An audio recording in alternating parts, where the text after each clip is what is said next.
السلام علیکم ورحمۃ اللہ وبرکاتہ۔ آئیے حضرات طہارت الصغریٰ یعنی وضو کے بارے میں جاننے کی کوشش کرتے ہیں۔ شرعی طریقے سے اگر غسل سنت کے مطابق کر لیا تو وہ وضو کے لیے بھی کافی ہوتا ہے۔ وضو میں 4 چیزیں فرض ہیں، بے ان کے وضو ہوتا ہی نہیں ہے۔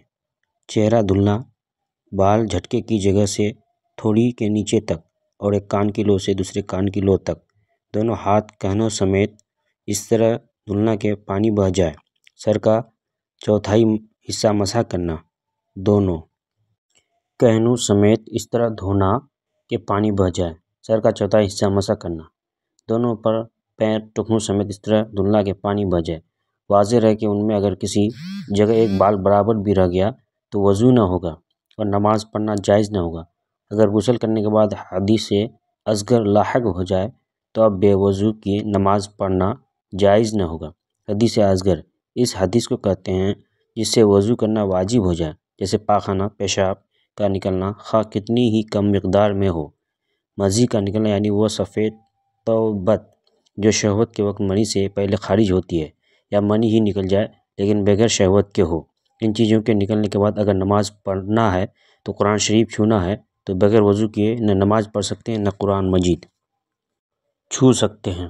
ان مذکورہ چیزوں کے نکلنے کے بعد جس طرح نماز پڑھنے کے لیے وضو کرنا ضروری ہے، اسی طرح اور بھی بہت سی چیزیں ہیں جن کے نکلنے کے بعد نماز پڑھنے کے واسطے یا قرآن مجید چھونے کے لیے وضو کرنا ضروری ہو جاتا ہے۔ ان میں سے کچھ چیزیں ذکر کی جاتی ہیں۔ کیڑا یا پتھری کا مرد یا عورت کے اگلے یا پچھلے مقام سے نکلنا، خون یا پیپ یا پیلا پانی جسم کے کسی بھی حصے سے نکل کر بہہ جانا۔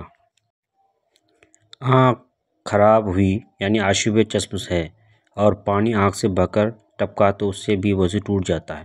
ناک یا ناف اور پشتان میں پھنسی ہو گئی یا کوئی بیماری ہو گئی کہ اس کی وجہ سے پانی بہہ گیا تو اس سے وضو ٹوٹ جاتا ہے۔ منہ سے تھوک نکلا جس میں خون زیادہ ہے تو وضو ٹوٹ جائے گا۔ نابینا کی آنکھ سے جو پانی بہتا ہے اس سے وضو ٹوٹ جاتا ہے۔ منہ بھر قے چاہے کھانا پانی کی ہو یا سفرہ کی، غافل ہو کر سو جانے سے بھی وضو ٹوٹ جاتا ہے۔ نماز میں لگا کر ہنسنے سے بھی وضو ٹوٹ جاتا ہے۔ گھٹنا یا سطر اور شرمگاہ کھل جانے سے وضو نہیں ٹوٹتا۔ بلغم کی قے وضو نہیں توڑتی، زیادہ ہو یا کم۔ فحش گالی دینا اگرچہ ناجائز ہے لیکن اس سے وضو نہیں ٹوٹتا ہے۔ جھوٹ، غیبت، بہتان حرام و ناجائز ہے لیکن ان کی وجہ سے وضو نہیں ٹوٹتا ہے۔ نماز کے باہر قہقہہ لگانے سے اور یوں ہی نماز جنازہ میں قہقہہ لگانے سے وضو نہیں ٹوٹتا۔ کافر یا عورت کے بدن سے چھو جانے سے وضو نہیں ٹوٹتا۔ ہاں، عورت کی شرمگاہ سے مرد کی شرمگاہ بیچ میں بلا کسی کپڑا حائل ہوئے مس ہو جائے اور مرد کا اعلیٰ تنی میں ہو تو وضو ٹوٹ جاتا ہے۔ ہوا بلند آواز سے خارج ہو یا پست آواز سے، بدبودار ہو یا نہ ہو، ہر صورت میں وضو ٹوٹ جائے گا۔ نزلہ یا زکام کی وجہ سے جو پانی ناک سے بہتا ہے اس سے وضو نہیں ٹوٹتا ہے۔ زخم کی جگہ خون نکل کر زخم کے دائرے میں ہی رہ گیا تو اس سے وضو نہ ٹوٹے۔ یوں ہی آنکھ میں خراب پانی ہے لیکن آنکھ سے باہر نہیں آیا تو وضو نہیں ٹوٹے گا۔ کسی کی شرمگاہ یا اپنی شرمگاہ دیکھنے یا چھونے سے وضو نہیں ٹوٹتا۔ کھٹمل، مچھر، پسو کے کاٹنے سے وضو نہیں جاتا۔ منہ سے لار بہے اس سے وضو نہ ٹوٹے گا۔